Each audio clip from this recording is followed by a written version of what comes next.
Salut tout le monde. J'imagine que tous les adolescents du monde ont eu un jour des problèmes avec leurs parents ou avec leurs camarades à l'école, et je peux témoigner du fait que cela a un impact énorme sur leur vie. Mais les conséquences ne sont pas forcément toutes négatives, comme tu pourrais le croire. Écoute simplement l'histoire de mon enfance, et même si on pourrait dire que ce qui m'est arrivé est difficile, ce passé n'a pas réussi à me faire craquer, malgré des circonstances plutôt compliquées. Je suis né dans une petite ville près de Londres, dans une famille anglaise assez ordinaire. Nous n'étions pas pauvres, mais nous avions parfois des problèmes d'argent. Mes parents m'ont toujours soutenu, surtout ma mère. Elle a toujours dit qu'elle savait à quel point j'étais spécial. Quand j'étais petit, elle avait remarqué que j'avais des problèmes de coordination avec mes mouvements et ma vue. En grandissant, il est devenu évident que les chiffres et les lettres n'avaient pas de sens pour moi. Et de fait, à un certain moment, les médecins ont établi un diagnostic. J'étais dyslexique. Du coup, tu peux probablement aisément imaginer à quel point ma vie à l'école était difficile. Ma mère a fait de son mieux pour que je m'adapte à une vie normale, afin que je ne me sente pas mal à l'aise avec mes camarades. Cependant, ces méthodes peuvent ne pas sembler très normales à première vue. Par exemple, un jour où nous allions chez ma grand-mère dans le Devon, je pense que j'ai du mal me comporter ou quelque chose comme ça sur le siège arrière parce que ma maman m'a poussé hors de la voiture et m'a dit que je devais retrouver mon propre chemin tout seul. Il me restait environ 5 kilomètres à parcourir et j'avais 4 ans. Même si de nombreuses années se sont écoulées depuis, je ressens toujours la peur que j'ai éprouvée à cette époque, debout là, tout seul, entouré de champs. Je n'avais pas d'autre solution que d'avancer. J'y suis arrivé à la tombée de la nuit. J'étais fatigué et affamé, et peut-être même en colère. Je ne m'en souviens pas exactement. Mais quand maman a ouvert la porte, elle s'est comportée comme si de rien n'était. Et je me souviens aussi d'un matin d'hiver. Il neigeait et il faisait froid dehors quand ma mère m'a réveillé, m'a donné mon vélo et m'a envoyé chez ses parents à 80 kilomètres de chez nous. Elle a dit qu'il était très important que j'aille les rejoindre. Elle m'a donné à manger, genre une pomme et un sandwich, et m'a dit que j'allais devoir trouver de l'eau quelque part par moi-même. Il était très difficile de faire du vélo dans la neige et il faisait très froid. Durant tout ce temps, je me suis demandé pourquoi le destin m'avait donné une mer aussi dure. J'ai failli me perdre 2 fois car je pouvais à peine lire les panneaux sur la route. Je n'ai jamais été aussi épuisé que lorsque je suis arrivé à ma destination ce jour-là. Voilà des méthodes éducatives plutôt dures, non? Quelle mère ferait ça à son fils bien-aimé? Mais bon, tous ces trucs ont forgé mon caractère pour toujours. Malgré quelques handicaps naturels, je suis rarement tombé malade et j'ai pris l'habitude de ne jamais abandonner. Ma vie quotidienne à l'école a également été remplie d'épreuves. Selon une sorte de tradition familiale, mes parents m'ont envoyé dans une école de garçons où les professeurs avaient le droit de nous battre si cela leur chantait. Et je suis passé par un bon paquet de punitions, comme tu l'auras deviné. Les professeurs me considéraient littéralement comme la personne la plus stupide qu'ils aient jamais rencontrée. Je suppose qu'ils avaient raison, puisque je ne pouvais répondre à aucune de leurs questions. Personne n'avait réalisé que j'étais myope. Il aura fallu quelques semestres pour me trouver des lunettes adaptées, mais même après, je n'arrivais toujours pas à bien étudier, car j'étais dyslexique. J'ai aussi essayé de voir si j'étais doué en quelque chose en sport, mais je n'ai pas franchement réussi à devenir un athlète, si tu vois ce que je veux dire. Bref, j'ai vraiment failli échouer en tout à l'école, parce que j'étais constamment puni, car je ne lisais pas bien.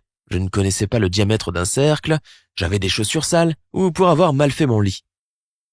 Bien sûr, au début, ces punitions étaient effrayantes, douloureuses et humiliantes.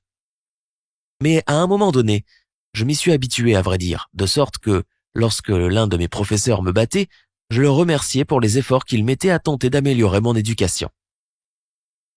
Heureusement, mes camarades de classe, eux, ne m'ont jamais intimidé, car presque tous étaient dans la même situation que moi en termes de punitions sévères. Je détestais absolument tout dans cette école. À cette époque, j'ai réalisé que j'avais besoin de faire un truc en plus à part mes études. Et j'ai donc essayé à plusieurs reprises de monter une entreprise. J'ai beaucoup de chance car mes parents ont toujours nourri mon esprit d'entreprendre et ont soutenu mes rêves, quels qu'ils soient. Au début, j'ai tenté ma chance en cultivant et en vendant des arbres de Noël, mais sans succès à cause des lapins. Ces bestioles intrusives avaient mangé tous mes jeunes sapins. J'étais tellement en colère que j'ai décidé de me venger. J'ai commencé à les chasser, mais malheureusement, je n'ai pu vendre que quelques carcasses pour rien du tout. C'était beaucoup moins que ce que j'avais initialement investi dans les sapins, mais cela s'est avéré suffisant pour monter une autre petite entreprise. J'ai donc décidé d'élever des perruches et de les vendre. Mon père a même construit une immense cage pour elles. Mais un jour, quand je suis rentré de l'école après une fin de semaine, maman m'a appelé pour me dire que les rats avaient mangé tous les oiseaux. Mais qu'est-ce qui ne va pas avec les animaux autour de moi, me suis-je dit. Quelques années plus tard, maman m'a avoué qu'en réalité, elle avait laissé les oiseaux s'envoler parce qu'ils étaient trop bruyants et trop chers à entretenir. Ouais, c'était une sorte de période difficile de ma vie, c'est vrai. Mais tu sais, je n'ai jamais douté que je pouvais faire bouger les choses. Quand j'ai eu 13 ans, on m'a transféré dans un nouveau pensionnat où d'autres complications sont apparues. J'avais encore des mauvaises notes, mais mes basses performances académiques, comme les professeurs disaient, m'ont poussé vers une sorte de voie révolutionnaire. Je me suis fait des réflexions sérieuses sur les règles de ma nouvelle école et je les ai partagées avec le directeur. Par exemple, je trouvais que c'était vraiment stupide et dénué de sens d'obliger tous les élèves à assister au match de football. Pourquoi forcer les plus faibles à regarder comment jouent les plus forts si eux ne veulent pas le faire? Il fallait qu'il y ait une certaine justice dans la façon dont les étudiants passaient leur temps libre.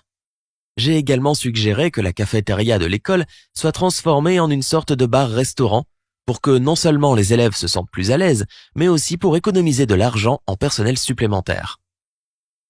Je sentais qu'une petite étincelle d'un bel avenir commençait à briller en moi. Bien sûr, le directeur ne m'a pas pris au sérieux. J'étais probablement très énervant. Il m'a même dit que je finirais soit en prison, soit millionnaire. Je préférais la deuxième option. Finalement, j'ai abandonné l'école à 16 ans, sans avoir eu mon diplôme, ayant réalisé que ce n'était pas vraiment là où je voulais être. Mon meilleur ami me soutenait dans mes opinions révolutionnaires. Nous avons donc décidé de créer un magazine axé sur les étudiants, puisque nous avions commencé à nous intéresser à leur vie sociale. Malheureusement, ni moi ni mon associé commercial n'avions d'argent à investir dans ce projet. Le destin a voulu que ma mère, mon éternel soutien, trouve un collier dans la rue et le donne à la police. Après des mois sans que personne ne réclame le bijou, elle l'a récupéré, l'a vendu et m'a donné les sous. En argent d'aujourd'hui, on pourrait dire que ça représentait environ 2000 $. Nous l'avons utilisé pour payer les factures d'électricité et les frais d'envoi du magazine. Je lui ai été extrêmement reconnaissant de ce qu'elle avait fait. Quelque temps plus tard, nous avons réussi à trouver de puissants annonceurs pour nous aider à lancer le magazine. Et nous avons obtenu quelques interviews avec des musiciens célèbres.